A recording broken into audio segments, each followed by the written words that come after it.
전북 지역의 의사 인력 부족으로 의료 현장에서 진료 차질이 빚어지고 있습니다.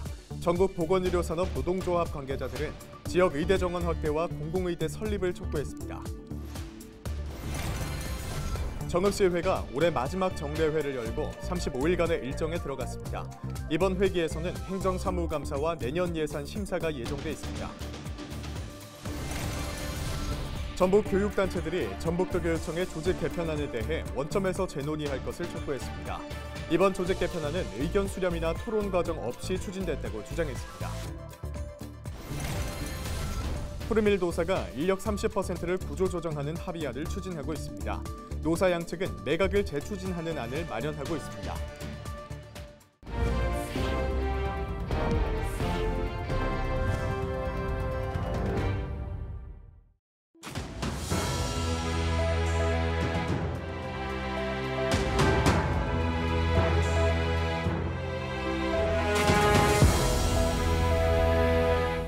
여러분 안녕하십니까? 헬로TV 전북뉴스입니다. 정읍시의회가 올해 마지막 정례회를 열고 35일간의 일정에 들어갔습니다. 이번 회기에서는 행정사무감사와 내년 예산 심사가 예정돼 있는데요. 보도에 정명기 기자입니다. 9대 정읍시의회가 개원한 지 넉 달여가 지났습니다. 두 번째 정례회를 연 시의회는 이번 회기에서 의정활동의 꽃이라 불리는 행정사무감사에 나섭니다. 민선 8기 첫 행정사무감사를 통해 시 집행부의 현안 사업 추진 상황을 점검하고 지난 민선 7기 성과도 살펴볼 계획입니다. 살핀 점은 칭찬과 격려를 해주시고 개선할 부분은 합리적인 대안을 제시하여 보다 발전적이고 미래지향적인 정책 감사가 될 수 있도록 당부드립니다. 이번 회기에서는 내년도 정읍시 예산안에 대한 상임위별 예비 심사도 이뤄집니다. 정읍시는 올해 예산보다 7.2% 늘어난 1조 1,220억 원을 편성해 시의회에 제출했습니다. 의회에 제출한 내년도 예산은 수없이 고민한 끝에 정읍의 미래를 위해 꼭 필요한 사업만 편성하였습니다. 시의회는 이번 회기에서 올해 세 번째 추가 경정 예산안도 심사합니다. 내년도 예산안은 선신성, 낭비성 사업으로 허비되지 않고 꼭 필요한 곳에 효율적으로 편성되도록 세심하고 철저하게 심사하여 정읍시의회는 다음 달 6일 이학수 정읍시장을 상대로 시정질문을 진행하고 정읍시 쌀 가격 안정과 지원에 관한 조례안 등 29건의 안건도 심사할 계획입니다. 헬로TV 뉴스 정명기입니다. 전북 지역 의사 인력 부족으로 의료 현장에서 진료 차질이 빚어지고 있다는 지적이 나왔습니다. 전국 보건의료산업노동조합 등 시민단체 관계자들은 8일 전북도청 앞에서 기자회견을 열고 지역 의대 정원 확대와 공공의대 설립을 촉구했습니다. 노조는 전북 지역 공공병원의 전문의 정원은 385명이지만 현재 350명만 근무하고 있다고 밝혔습니다. 이 때문에 의사가 휴가를 가게 되면 수술과 시술이 미뤄지고 응급 상황에 대처하지 못하는 문제가 발생하고 있다며 대책 마련을 촉구했습니다. 전북 교육단체들이 전북도 교육청의 조직 개편안에 대해 원점에서 재논의할 것을 촉구했습니다. 전교조 전북지부와 전국공무원노조 전북교육청 지부 등 9개 단체는 8일 전북교육청에서 공동 기자회견을 가졌습니다. 이들 단체들은 의견 수렴이나 토론회 과정 없이 추진된 조직 개편안을 처음부터 전면 재논의해야 한다고 주장했습니다. 전북도 교육청은 내년 4월 시행을 목표로 현재의 2국 13과 52담당을 3국 18과 64담당으로 확대하는 조직 개편안을 마련해 지난달 도의회에 제출했습니다. 이번 조직 개편 과정에서 교육 주체들과의 충분한 논의가 부족하였던 점, 입법 예고, 기간이 짧고 충분한 소통이 없었던 점, 연구 용역의 결과 보고도 다뤄지지 않은 점에 대해 우려와 비판의 한 목소리를 낼 수밖에 없다. 푸르밀 노사가 8일 임실에 있는 전주 공장에서 열린 교섭에서 인력 30%를 구조조정하는 합의안을 내놨습니다. 노조 측은 회사와 인력 감충안에 합의한 상황이며 앞으로 회사 매각을 추진하거나 자체적으로 운영을 이어갈 수도 있다고 밝혔습니다. 이날 추가 협상 자리엔 신동환 대표는 참석하지 않았고 경영진 3명이 자리한 것으로 전해졌습니다. 이번 합의안은 회사 검토를 통해 최종 승인 여부가 결정될 전망입니다. 사측은 앞선 교섭에서 회사 매각 재추진 조건으로 직원 절반 감축을 노조에 제시하고 이를 받아들이지 않으면 법인을 청산할 수 있다고 밝혔습니다. 하지만 노조는 구조조정 규모를 30%로 줄여 매각을 진행해야 한다며 불발될 경우 전 직원이 희망퇴직하겠다고 예고한 바 있습니다. 정읍 신정동의 한 사슴 농장에서 탈출한 사슴 3마리가 사살됐습니다. 지난 7일 오후 5시 20분쯤 사슴 3마리가 탈출해 밭과 도로를 돌아다닌다는 신고가 정읍 소방서에 접수됐습니다. 정읍시에 따르면 탈출한 지 20시간 만인 8일 오후 1시 반쯤 사슴 농장 근처 야산에서 사슴들을 발견해 사살했습니다. 정읍시는 사슴 농장 주인의 요청에 따라 시청 소속 수학기 야생동물 피해 방지단을 투입해 사살했다고 설명했습니다. 8일 낮 12시 20분쯤 김제시 금산면의 한 야산에서 불이 났습니다.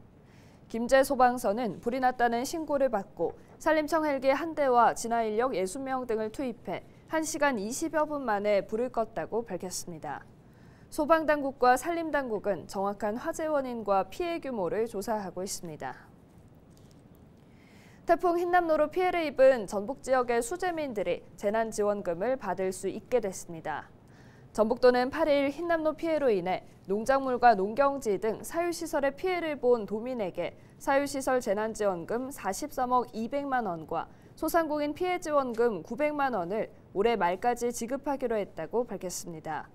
추가로 국세 납세 유예와 지방세 통신요금 감면 등 간접 지원도 진행하기로 했습니다. 지난 태풍으로 발생한 피해는 19,000여 건으로 피해액은 1억 8천만 원 상당입니다. 전북도는 지난 8월 8일부터 17일까지 집중호우 피해를 입은 주민들에게도 100만 원을 추가로 지급하기로 했습니다.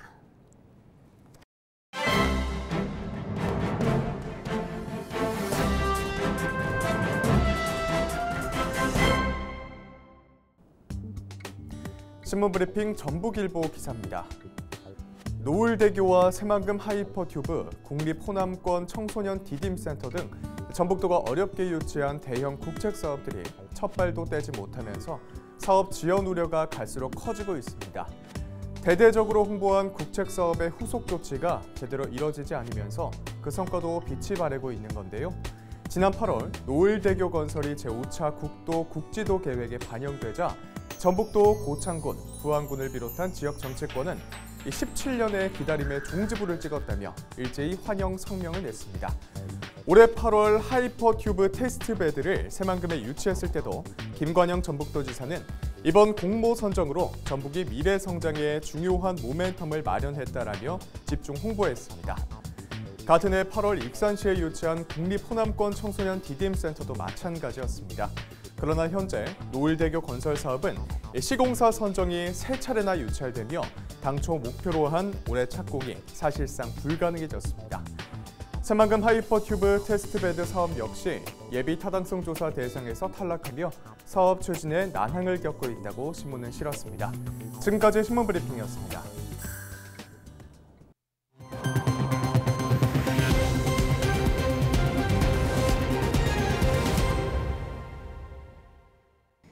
김제와 부안을 지역구로 둔 더불어민주당 이원택 의원은 바다 위의 4차 산업혁명으로 불리는 자율운항 선박시장 선점을 위한 법적 근거로 자율운항 선박 개발과 사용화 촉진에 관한 법률안을 대표 발의했습니다.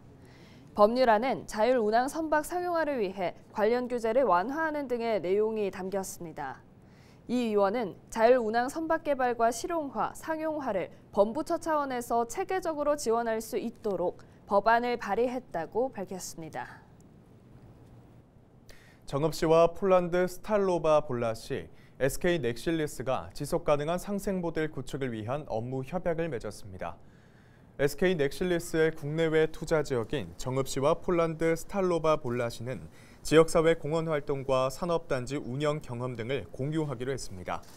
또 이번 3자 협약으로 실질적인 경제 효과를 창출할 수 있는 상생협력 모델을 구축해 동반 성장 기회를 만들어 나가기로 했습니다. 당내 경선 과정에서의 대리투표 혐의로 검찰 수사를 받아온 최훈식 장수군수의 친형이 재판에 넘겨졌습니다. 전주지검 남원지청은 7일 공직선거법 위반 등 혐의로 최 군수의 친형 63살 A씨 등 6명을 불구속 기소했습니다. 마을이장인 A씨 등은 제8회 전국 동시지방선거를 앞둔 지난 4월 24일에서 26일 최 군수를 당선시키기 위해 더불어민주당 권리당원 10명으로부터 휴대전화와 신분증을 받아 대리투표를 진행한 혐의를 받고 있습니다. 정읍 신정동의 첨단의료 복합단지 조성을 위한 계획수립 연구용역 최종 보고회가 정읍시청에서 열렸습니다. 보고회에서는 기존 대구와 경북, 오송 첨단의료 복합단지에 대한 분석과 전문가 의견을 수렴하고 특성화 방안에 대한 논의가 이루어졌습니다.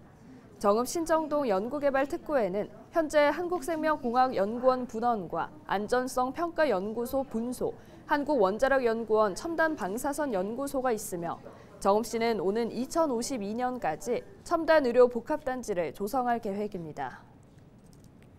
새만금 김제지구의 국립해양생명과학관 조성을 위한 타당성 조사 용역 최종 보고회가 김제시청에서 열렸습니다.